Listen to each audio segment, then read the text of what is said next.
Welcome back to AgriTalk from the offices of the Missouri Farm Bureau in Jefferson City, Missouri. Joining us now is Kelly Smith, Marketing and Commodities Director for Missouri Farm Bureau. And Kelly, thank you for joining us. Let's focus in now on the HSUS Ballot initiative here in the state of Missouri. And I know this is still kind of a work in progress, but let me try to lay this out and correct me if I'm wrong, but the real concern for agriculture is HSUS is addressing this primarily, or at least what it will appear to be in the voters' minds, on a pet issue, dog breeding, for example, and the effort to be in an effort to try to address what we acknowledge is a problem in some quarters, but to address it by limiting the number of animals you could own.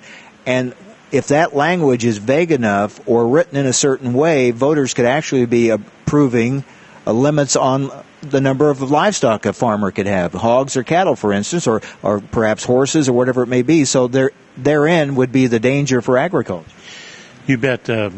If you look at the way that this has been worded on the ballot initiative itself, all you would have to do is change one word in there from, basically dog breeder to livestock, and it could affect farmers and ranchers across this state in basically a devastating effect to not only to them but to the economy across the state.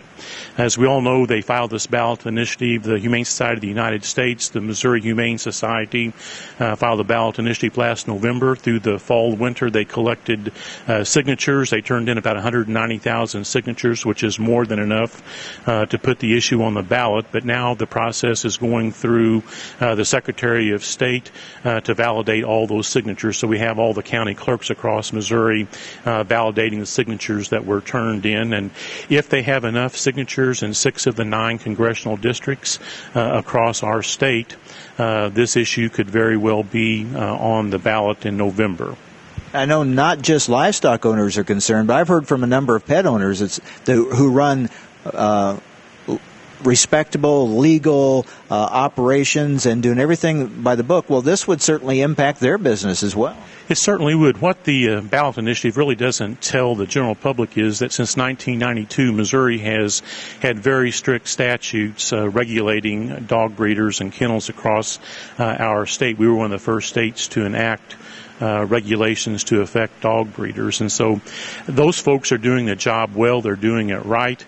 Basically, what this ballot initiative doesn't go after or do 2 things, basically, and that's one, ask for increased funding for the Missouri Department of Agriculture to do more timely inspections across our state, and it does nothing to go after the unlicensed dog breeders, the folks that are doing what they're going to do no matter what. So it's not going after those folks at all. Really, it's just a way to limit animal ownership.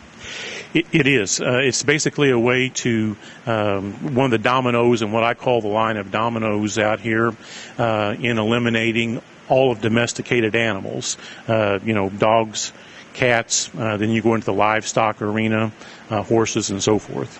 But it has put agriculture in a tough position to try to explain this to voters. It is. I mean, they're going after, first of all, the ballot initiative title is biased.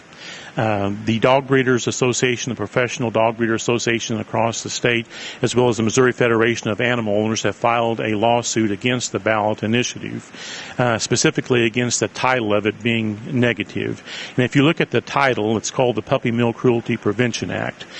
First of all, puppy mill, there's no legal definition for puppy mill, and to a dog breeder or kennel owner, it's an ethnic slur.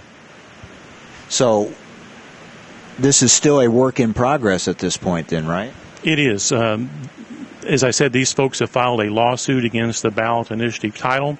The judge has set a trial date for August the 9th. We are under some time constraints, however, with this lawsuit because the Secretary of State needs to start the legal announcement and ballot printing process by the middle of September. A lot at stake here for the livestock industry and for anyone owning pets as well. A lot at stake here in the state of Missouri. Well, it is, and it's not only at stake for livestock owners and pet owners, but really it's an issue for anyone that likes to eat meat protein in their diet. All right. Kelly, thank you very much. Thank you. Kelly Smith, Marketing and Commodities Director for Missouri Farm Bureau. Much more to come on this and other issues as we broadcast from the Missouri Farm Bureau's offices here in Jefferson City, Missouri. Stay with us. It's halftime on AgriTalk.